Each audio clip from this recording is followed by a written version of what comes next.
Castro sinagot paaring ni Mayor Baste na walang utang na loob si PBBM.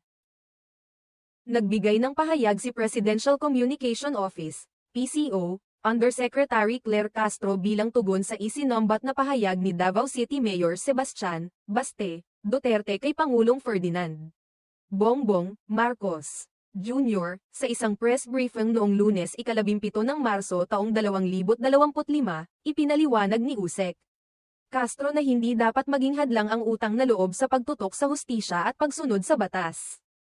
Matatandaang sa ginanap na selebrasyon ng 88th araw ng Davao noong Linggo 16 ng Marso, nagbigay ng pahayag si Mayor Baste na nagdulot ng kontrobersya. Ayon sa kanya, inungkat niya ang isyu ng pagpapalibing ng kanyang amang si dating Pangulong Rodrigo Duterte kay dating Pangulong Ferdinand Marcos, Sr., at ang mga kaganapan na kasunod nito. Binanggit ni Mayor Baste na kahit ang kanyang ama, si dating Pangulong